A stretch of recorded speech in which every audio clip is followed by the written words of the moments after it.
नमस्कार. आज आपण या व्हिडिओमध्ये बी ए भाग 2च्या सेम 3मध्ये राज्यशास्त्र या विषयाचा अभ्यासक्रम सर्वप्रथम आपण या ठिकाणी बघणार आहोत. मी प्राध्यापक स्वप्नील रामटेके तुम्हाला बी ए भाग 2च्या सेम 3चा अभ्यासक्रम या ठिकाणी समजावून सांगणार आहोत. तर सर्वप्रथम आपल्या पाठ्यपुस्तकाचं नाव आहे निवडक देशाचे संविधान आणि आंतरराष्ट्रीय संबंध. निवडक देशाचे संविधान यामध्ये आपल्याला UK, त्यालाच आपण युनायटेड किंगडम असे म्हणतो, त्यामध्ये इंग्लंड, स्कॉटलँड, त्यानंतर वेल्स आणि उत्तर आयर्लंड या सगळ्यांचं मिळून UK हे युनायटेड किंगडम बनलेलं आहे.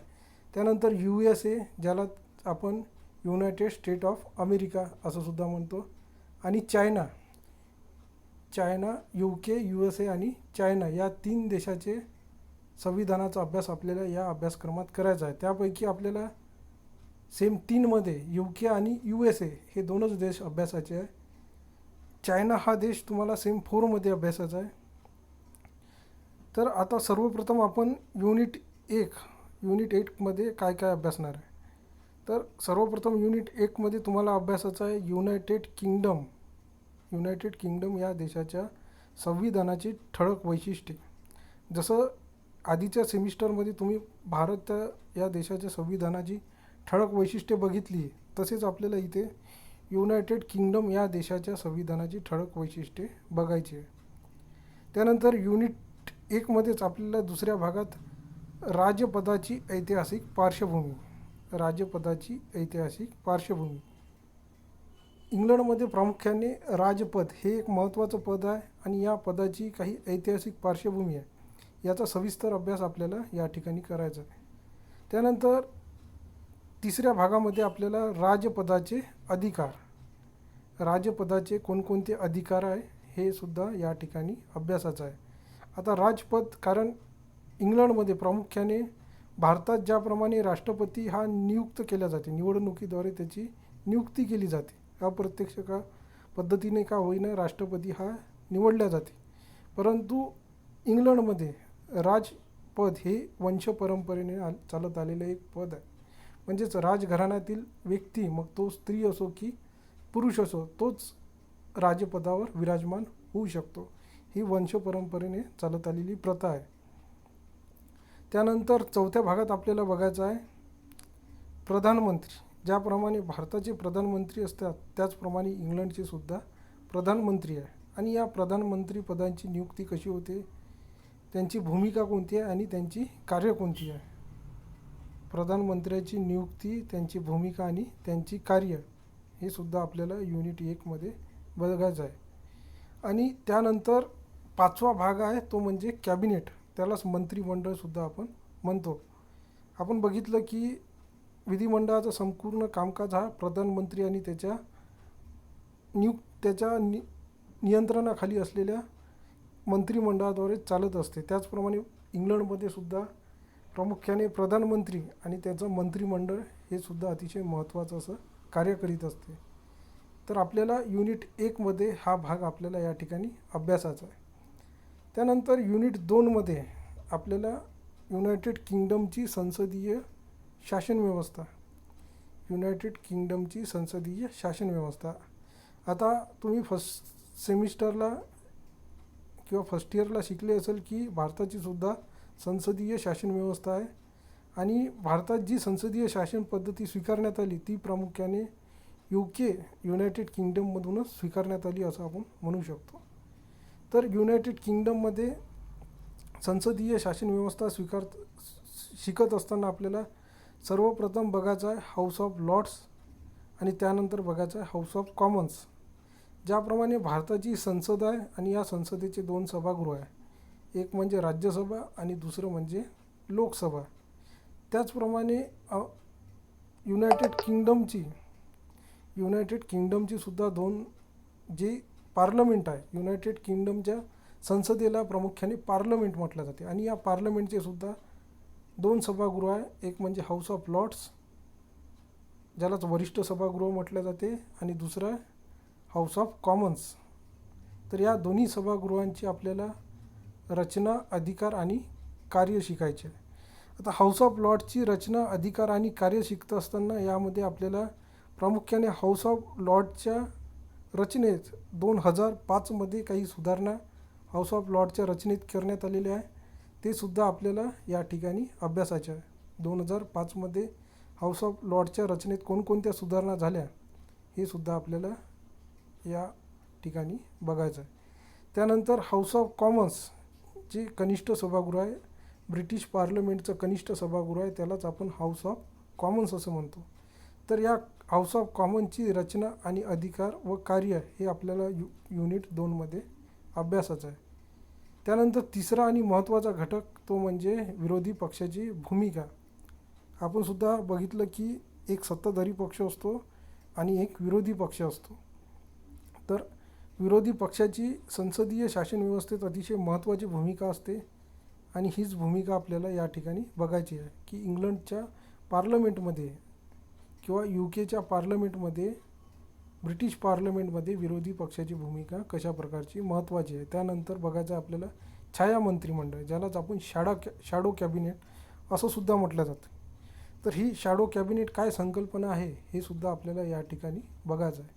तर युनिट 2मध्ये आपल्याला House of Lords, House of Commons आणि विरोधी पक्षाची भूमिका आणि छाया मंत्रिमंडळ हे 3 घटक आपल्याला या ठिकाणी बघायचे.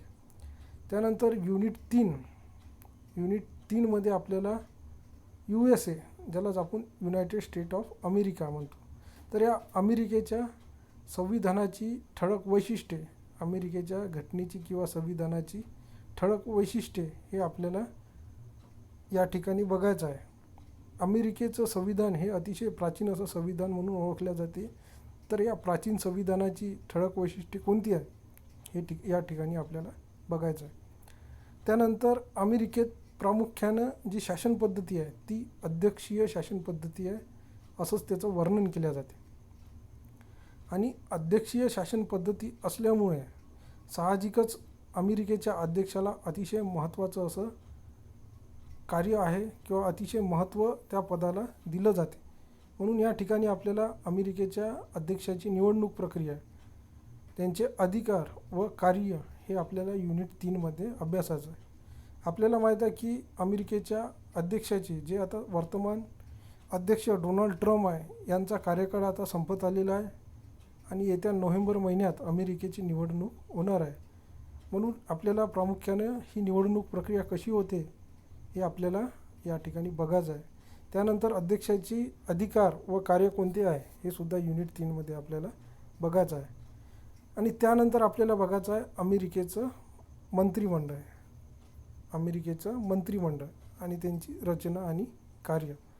तर युनिट 3मध्ये आपल्याला अमेरिकेच्या घटनेची काही ठळक वैशिष्ट्ये, त्यानंतर अमेरिकेचा राष्ट्रपती किंवा राष्ट्राध्यक्ष यांची निवडणूक प्रक्रिया, त्यांचे अधिकार व कार्य, त्यानंतर कॅबिनेटची रचना आणि कार्य हे आपल्याला युनिट 3मध्ये अभ्यासाचं आहे. त्यानंतर युनिट 3मध्ये चौथा भाग आहे तो म्हणजेच अमेरिकेचा उपराष्ट्रपती किंवा उपराष्ट्राध्यक्ष, अमेरिकेचा उपराष्ट्राध्यक्ष. तर या उपराष्ट्राध्यक्षाची निवड कशी केली जाते, त्याची रचना कोणती आणि कार्य कोणते हे सुद्धा आपल्याला युनिट 3मध्ये अभ्यासाचं आहे. अमेरिकेच्या उपराष्ट्रपतीची निवडणूक प्रक्रिया, रचना आणि कार्य. त्यानंतर आपल्याला बघायचं आहे युनिट 4 अमेरिकेचे विधिमंडळ. अमेरिकेच्या विधिमंडळाला प्रामुख्याने काँग्रेस या नावाने संबोधले जाते. काय म्हटलं जाते? काँग्रेस. जसं भारताचं संसद आहे, इंग्लंडचं पार्लमेंट आहे, तसंच अमेरिकेच्या विधिमंडळाला काँग्रेस या नावाने ओळखल्या जाते. आणि या काँग्रेसचे सुद्धा 2 सभागृह आहे. एक म्हणजे सिनेट जे वरिष्ठ सभागृह आहे आणि दुसरं म्हणजे प्रतिनिधी सभागृह, ज्याला आपण कनिष्ठ सभागृह म्हणतो. सिनेट हे वरिष्ठ सभागृह आहे आणि प्रतिनिधी सभागृह हे कनिष्ठ सभागृह आहे. याआधी आपण बघितलं की भारताची राज्यसभा हे जरी वरिष्ठ सभागृह असलं, संसदेचं वरिष्ठ सभागृह असलं तरी त्याला अधिकार लोकसभेच्या तुलनेत कमी दिलेले आहे. परंतु अमेरिकेत सिनेट हे जरी वरिष्ठ सभागृह असलं तरी प्रतिनिधी सभागृहाच्या तुलनेत सिनेट या सभागृहाला अतिशय जास्त अधिकार दिलेले आहे. म्हणूनच सगळ्यात जगातील शक्तिशाली द्वितीय सभागृह म्हणून सिनेटचा उल्लेख केला जाते. हे आपल्याला विधिमंडळ शिकत असताना आपल्याला ते बघायचं आहे. त्यानंतर महत्त्वाचा युनिट 4मध्ये सुप्रीम कोर्ट. भारताचं जसं सुप्रीम कोर्ट आहे, न्यायव्यवस्थेतील सर्वोच्च असं कोर्ट सुप्रीम कोर्ट आहे, तसंच अमेरिकेचं सुद्धा सुप्रीम कोर्ट हे न्यायव्यवस्थेतील महत्त्वाचं न्यायमंडळ आहे. याची रचना, अधिकार व कार्य हे सुद्धा आपल्याला युनिट 4मध्ये अभ्यासाचं आहे. तर युनिट 4मध्ये आपल्याला सिनेट, त्याची रचना, अधिकार व कार्य, त्याचबरोबर प्रतिनिधी सभागृह, त्यांची रचना, अधिकार व कार्य, आणि 3 नंबरवर सुप्रीम कोर्ट, त्यांची रचना, अधिकार व कार्य, या गोष्टी आपल्याला या ठिकाणी अभ्यासाच्या आहे. त्यानंतर आहे शेवटचं, ते म्हणजेच युनिट 5. युनिट 5मध्ये आपल्याला प्रादेशिक संघटना अभ्यासाची आहे. त्यामध्ये सार्क नावाची संघटना आपल्याला अभ्यासाची. सार्क म्हणजे south Asian association for regional cooperation. याला सार्क दक्षिण आशियाई देशांची संघटना असं सुद्धा संबोधल्या जाते. यामध्ये 8 देश असून या संघटनेचा भारत हा सुद्धा एक सदस्य देश आहे. तर या संघटनेची उद्दिष्टे कोणती आहे, त्यांची रचना कोणती आहे आणि त्यांचे कार्य कोणते आहे, हे आपल्याला युनिट 5मध्ये समजून घ्यायचं आहे. तर अशा प्रकारे आपण BA भाग 2मधल्या सेम 3मध्ये आपल्याला कोणकोणत्या अभ्यासक्रमांचा अभ्यास करायचा आहे याचा उहापोह या ठिकाणी करण्याचा आपण प्रयत्न केला. हा जो सिलेबस मी तुम्हाला दिलेला आहे, हा तुम्ही तुमच्या बुकात उतरून घ्यावा. त्यानंतर आपण पुढील व्हिडिओमध्ये प्रथम युनिटमधील UKच्या किंवा युनायटेड किंगडमच्या संविधानाची ठळक वैशिष्ट्ये कोणती आहे ती समजून घेण्याचा प्रयत्न करू. हा अभ्यासक्रम बघितल्यानंतर आपल्याला तुम्हाला 20 मार्काचं अंतर्गत मूल्यमापन आहे. 80 मार्काचा पेपर झाल्यानंतर 20 मार्काचं अंतर्गत मूल्यमापन आहे. यामध्ये 10 मार्कचं किंवा 10 गुणांचं ग्रुप डिस्कशन आहे. 10 गुणांचं ग्रुप डिस्कशन आणि 10 मार्काचं प्रोजेक्ट आहे. म्हणजेच तुमचा जो अभ्यासक्रम आहे त्यावरच एखाद्या टॉपिकवर तुम्हाला प्रोजेक्ट दिला जाते, तो तुम्हाला लिहून आणावा लागेल. तर अशा प्रकारे एकूण 100 मार्काचा तुमचा हा पेपर राहील अंतर्गत मूल्यमापन धरून. तर 80 मार्काचं थेरॉटिकल राहील आणि 20 मार्काचं प्रॅक्टिकल. तर यानंतर आपण पुढील व्हिडिओमध्ये संपूर्ण अभ्यासक्रम क्रमाक्रमाने शिकण्याचा प्रयत्न करू. धन्यवाद.